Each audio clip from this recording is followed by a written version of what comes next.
Bonjour. Bonjour. Aujourd'hui c'est la Saint-Valentin. Oui, enfin bon.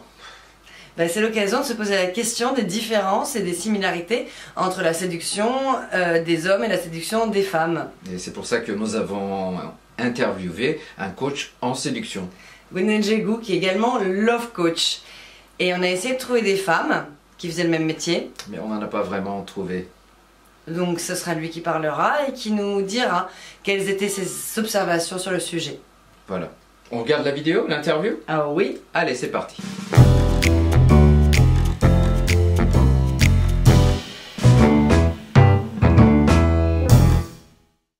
On accueille aujourd'hui Gwenaël Jégou. Bonjour Gwenaël. Bonjour. Bonjour. Merci d'avoir accepté notre invitation. Merci à vous. Et on a quelques questions à te poser parce que tu es coach en séduction. C'est ça. Alors je suis coach en séduction et love coach. D'accord. Il y a une différence? Oui, alors en fait, coach en séduction, je pense que tout le monde sait ce qu'est un coach en séduction. Ce qu'est un love coach, notamment, va s'intéresser aussi au couple. Comment mieux gérer son couple, comment récupérer son ex aussi. Donc il y a il y a des différences, mais après effectivement le love coach va aussi s'intéresser à comment trouver justement comment trouver l'amour quand on est une femme ou un homme. Ouais, donc. Et tu peux nous dire un petit peu comment ça se passe en fait le coaching? Qu'est-ce que tu leur apprends en réalité? Voilà, la première séance, en gros, je prends le temps de la connaître. C'est-à-dire qu'il y a un questionnaire qui a été rempli au préalable. À partir de là, je prends le temps de poser des questions, de savoir qui elle est, vraiment de comprendre un peu ses modes de fonctionnement, ses valeurs, quel type de femme elle recherche. Là où je me différencie par rapport à beaucoup de coachs en séduction, c'est que moi j'aide les hommes ou les femmes à trouver la personne qui leur plaît, qui leur correspond. C'est là où je me distingue. Et du coup, ça passe par un travail de connaissance de soi. Donc c'est le travail qu'on fait ensemble. Au téléphone, voilà, je perçois énormément de choses. Et pour la plupart, c'est des gens très bien intentionnés. Comme je disais, c'est des gens qui sont très gentils, plutôt introvertis ou timides. C'est des gens qui ont du mal à s'affirmer, des gens qui veulent plaire et donc qui ont tendance à dire toujours oui et au final qui n'arrivent pas à définir des limites. On peut dire finalement que tu es coach de séduction, mais aussi coach de vie, puisque tu permets à tes clients de devenir plus assertifs et finalement de s'accepter tels qu'ils sont et de se présenter face aux autres tels qu'ils sont. Exactement, c'est vraiment du coaching de vie. Ça se ressemble énormément parce qu'en fait, on est là aussi pour travailler sur l'image de soi.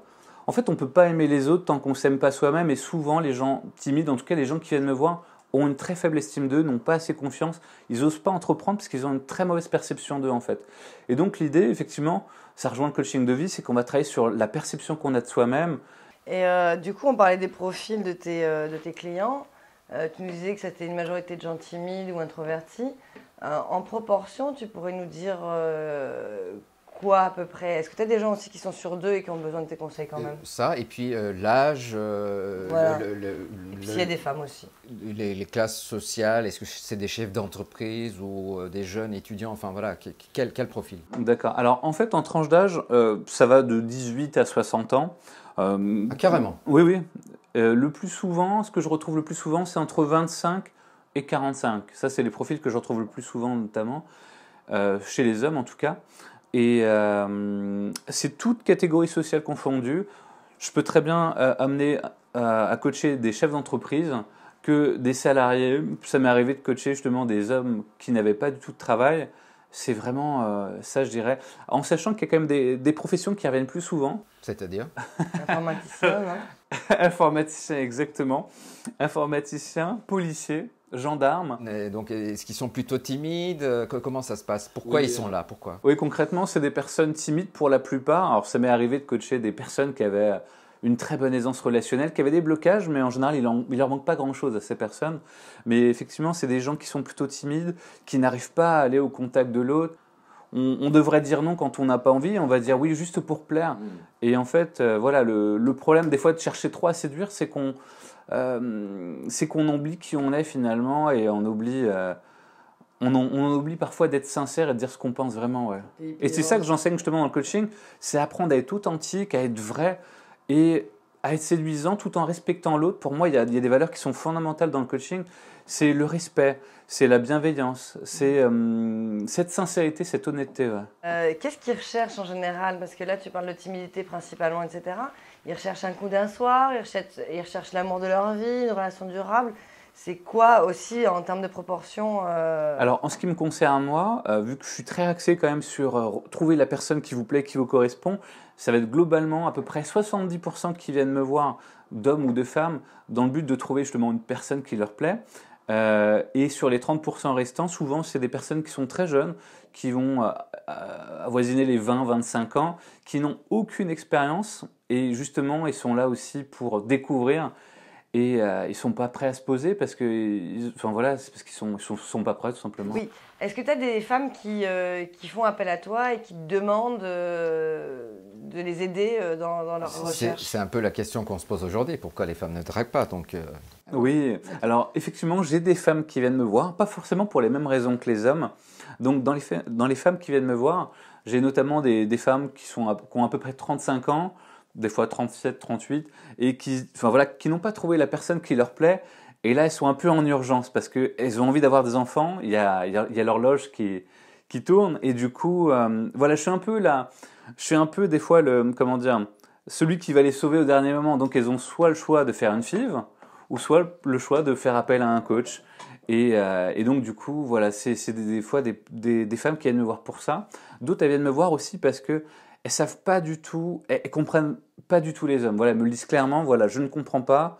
Ça fait tant d'hommes que j'ai rencontrés. À chaque fois, j'ai le même problème. Et du coup, elles cherchent à comprendre. Elles cherchent à comprendre comment fonctionnent les hommes. Et du coup, je suis là aussi pour leur expliquer un peu, voilà, comment s'y prendre. Je suis là aussi pour leur faire prendre conscience de leur mauvais mode de fonctionnement. Souvent, ça vient de la communication, de ne pas savoir comment se mettre en valeur, d'un manque de confiance en soi, souvent aussi, je vois. Alors, est-ce que c'est le même process pour elles aussi? C'est-à-dire que je sais que pour les hommes, tu leur dis, voilà, il faut aller dans le métro, là, sur un banc, dans un bar, etc. Donc, c'est proactif, c'est actif. Est-ce que pour les femmes aussi, tu leur dis, voilà, dans un bar, allez voir ce jeune homme, dans le métro, allez-y, etc. Est-ce que c'est proactif? Oui, alors effectivement, j'ai de tout. C'est-à-dire que j'ai des femmes, clairement, elles savent ce qu'elles veulent, c'est les sites de rencontres. Voilà, c'est clair, c'est net. En gros, moi, ce que je veux, c'est avoir des belles photos. Donc, je vais les accompagner avec un photographe, justement pour ça. On va travailler sur le profil. Je vais leur expliquer comment trouver le bon profil, justement, comment faire les bons choix. Et à l'inverse, j'ai des femmes qui n'ont pas du tout confiance en elles. Donc, on va faire à la fois un travail, des fois en face à face, et parfois, on va être aussi amené à travailler sur le terrain, pour les femmes qui le veulent, en tout cas. Et donc là, ça va être des exercices très simples, très pratiques, qui vont leur permettre de gagner en confiance. Parce que souvent, les difficultés que je vois chez les hommes sont aussi chez les femmes. Elles ne savent pas forcément ce qu'elles veulent, elles n'ont pas confiance en elles. Et donc, effectivement, il y a une partie pratique, mais c'est vrai que plus souvent, c'est sur les sites de rencontre. Ah oui, donc elles se positionnent quand même encore tranquilles en arrière et elles préfèrent que ce soit quand même l'homme qui les aborde d'une certaine façon. C'est ça, exactement. En fait, les femmes ont cette tendance justement à être très passives dans le rapport de séduction et souvent à subir leur vie parce qu'en fait, elles ne font pas le choix elles-mêmes. Elles vont attendre qu'on aille à leur rencontre alors qu'elles pourraient se créer autant d'opportunités que les hommes le font. Et en fait, moi, c'est ça que j'invite justement aux femmes à faire, c'est d'être entreprenantes, d'être proactives, parce qu'en fait, des fois, il suffit simplement de passer un coup de téléphone finalement pour changer sa vie, pour transformer sa vie, en sachant que ça ne va pas toujours plaire. Il y a des hommes à qui ça ne va pas plaire, et il faut l'accepter. En tant qu'homme, on est amené à aller à la rencontre des femmes, on peut prendre des râteaux, on a du pouvoir sur notre vie, on entreprend, ça marche pas, mais on y va, quoi. Et je recommande la même chose aux femmes, c'est d'être plus entreprenante et voilà, d'accepter. Je parle vraiment d'acceptation, que ça ne marchera pas toujours, mais le jour où ça marche, je serais bien content de l'avoir fait en fait. La question, c'est pourquoi, d'après toi, les femmes ne font pas trop ce premier pas? Pourquoi elles se positionnent dans cette situation plutôt passive à attendre qu'éventuellement il y ait quelqu'un qui veuille bien les aborder ou leur parler? Moi, je pense que c'est multifactoriel. Il n'y a pas une raison, je pense que ça va dépendre de chacun, mais il y a des choses qui reviennent souvent, notamment, je pense que c'est lié au conditionnement. C'est une femme a peur de passer pour une femme facile. La femme a peur du regard des autres. Une autre peur qui revient aussi, c'est la peur du rejet. Alors, elle n'est pas propre aux femmes, elle est aussi propre aux hommes. On a tous cette peur d'être rejeté. Voilà. Bon, c'est lié à une blessure de l'enfance. Et l'idée, en fait, c'est voilà, de le dépasser, c'est d'aller au-delà en fait, de cette peur. Et effectivement, une femme qui est entreprenante, ça peut faire peur aux hommes. Et je l'ai vu dans d'autres cas, effectivement, ça a marché. J'ai vu des couples qui sont ensemble encore aujourd'hui. Et la femme a été entreprenante. Alors, je ne dirais pas que toutes les femmes n'entreprennent pas, parce que je trouve que les femmes entreprennent de plus en plus, même si c'est peut-être pas encore assez. Mais voilà, il y a... Le vent tourne un petit peu, finalement. Exactement. Dans le bon sens. Exactement. Je vois de plus en plus de femmes qui ont des comportements, entre guillemets, masculins, et pour qui ça marche aussi. Ouais. Qu'est-ce que tu dirais aux femmes qui ont aujourd'hui envie de créer des rencontres, de faire des rencontres?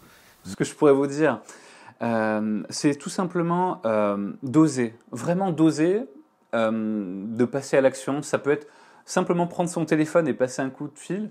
Ça peut être juste d'être plus entreprenante sur les sites de rencontres, d'envoyer un petit message plutôt que de rester passive et d'attendre justement recevoir ce message de cet homme qui vous plaît. C'est d'y aller. Vous verrez, beaucoup d'hommes ne vont pas forcément répondre, mais à un moment, ça va finir par payer.